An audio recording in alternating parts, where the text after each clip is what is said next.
Hello everybody and welcome back to the Fortress of Solitude. Today we're going to be talking about Star Wars, The Legacy of Vader Issue 1 by Charles Soule, Luke Ross and Nolan Woodard. Charles Soule returns to Star Wars comics with a continuation of his Rise of Kylo Ren storyline, pushing the timeline up to the end of The Last Jedi as we find Kylo, the new Supreme Leader of the First Order, returning to his flagship to address his troops. When Charles Soule opens a comic, he doesn't go lightly. He's usually something,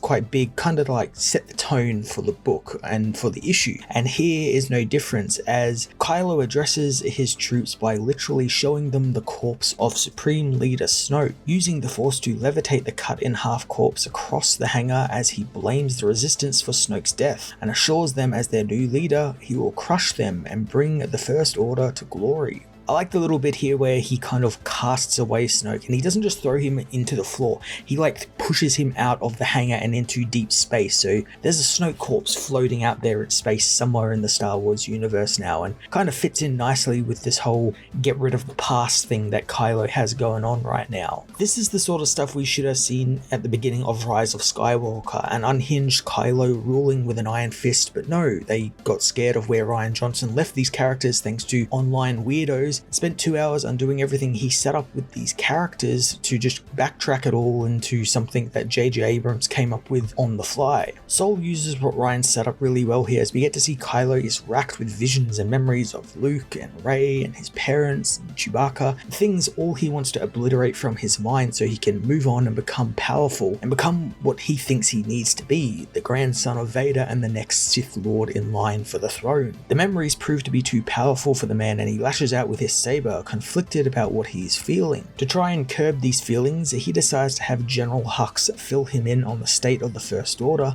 in the wake of losing the Supremacy and the Resistance on Crate. Soule really understands Hux's character and where he fits into this dynamic between him and Kylo, since he's obviously enraged Kylo is the new Supreme Leader, and we actually saw that in The Last Jedi, where before Kylo was able to rake up after the Supremacy was hit with the Holdo maneuver, he was going to kill Kylo and make sure he himself got the leader position, but that didn't end up happening, and you can see this rage bubbling underneath him. He does, however, try and placate the new leader, giving him praise and telling him about how now they can truly rule the galaxy. Kylo gets a little bit elitist, a little bit classist here, as he hates the fact that Hux thinks of himself as Kylo's equal, and Kylo compares his family to nothing but people who are bootlickers and never rise above the level of lieutenant or general, while his family literally shapes the galaxy as they know it. Hux's prattling reveals that the First Order is without a shipyard and cannot create new ships without one. But Ren doesn't actually care for any of this, deciding that Hux is going to personally build him a new throne fit for a Supreme Leader, threatening the man that if he does not get it right the first time, he will be killed. One thing the movies did quite well was express Ren's utter dislike of Hux. He doesn't care for the man at all, or his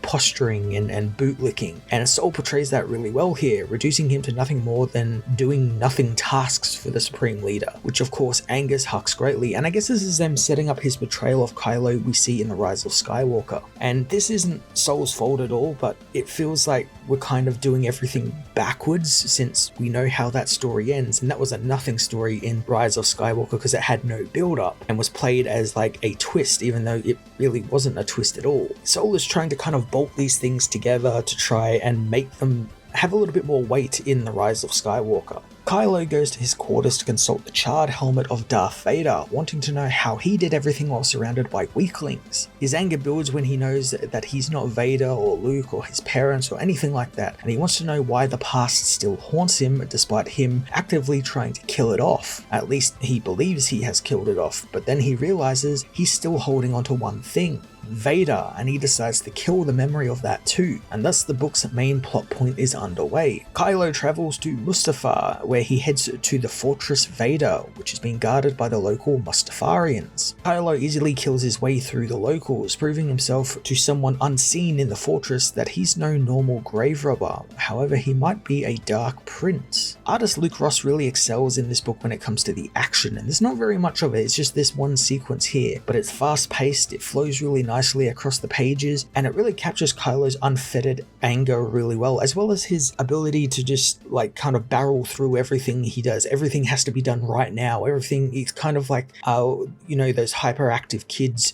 You often see that everything has to be done right now, and if it's not, it's, the worst thing ever, and it angers them. And it's just like that, and he's able to capture that very well across these pages. Despite being wounded by a spear, Kylo massacres the locals and enters the fortress, where he is welcomed by Vanny, Vader's assistant, who we've actually seen across various Star Wars media. He was in Rogue One, he was in the Obi-Wan show, and he's been in a few comics here and there. This time though, Vanny isn't just some guy like he usually is. It looks like to stay alive long after Vader had died, he transferred his head and mind into a cyborg body. It reminds me a lot of the Boamar monks that live around Jabba's palace. Vanny reveals that he knows Kylo is some relation to Vader, as the doors of the fortress will only open to someone with the blood of Vader running through their veins. Kylo tells the being who he is, and he threatens to kill Vanny, since he sees him as just another piece of the past that must be erased. Vanny, however, proves his usefulness as he brings up a hologram of Vader, knowing Vader's power was his past, and he never allowed himself to forget his own past, and the pain and rage of it fueled him, making him powerful in the ways of the dark side. Vanny reveals that he knows Vader's secret and how to turn one's past into power, something that Kylo wishes to see more of. Now this is really interesting what Sol is doing here, since he's kind of splitting the difference between what was set up in The Last Jedi and then what was attempted to undo and then warp in Rise of Skywalker. He appears to be kind of joining them both together, trying to bolt them together in a way where we can kind of have both of them, or it's kind of like the middle ground here. And I don't know if it's going to work. It's Charles Soule, so I'm intrigued to see how he's going to do this and how he's going to take Kylo down this path of accepting his past and using it as power, while also casting it off and putting him in that vulnerable position we see him at the start of Rise of Skywalker. I have to assume there's probably going to be a way where we actually get, he follows along the Last Jedi route where, he's trying to actively kill the past, and then something by the end of the issue goes wrong, like Palpatine obviously is influencing him through the Vader mask and then also through Snoke, so maybe he intervenes here and kind of changes his path for the worse, and we end up with this series ending on kind of a downer note where it ends with him in the position he is in at the start of Rise of Skywalker, where he's, traveling to Exegol to try and confront this would-be Emperor. There's some interesting ways to go with this, and I'm intrigued to see what Charles Soule has in store for us. Legacy of Vader issue 1 was a pretty good beginning to Kylo's journey through his grandfather's past. Soule is doing his very best to try and bolt things together from episodes 8 and 9 and trying to get them to make sense or at least flow well into one another. A lot of this issue was just mere setup to the book, so next issue will be the real test on this if it will actually work, but I'm confident Soule has at least something to say with Kylo, since I don't think he would return to the character if he didn't have something interesting for him to do. I am going to give this issue an 8 out of 10.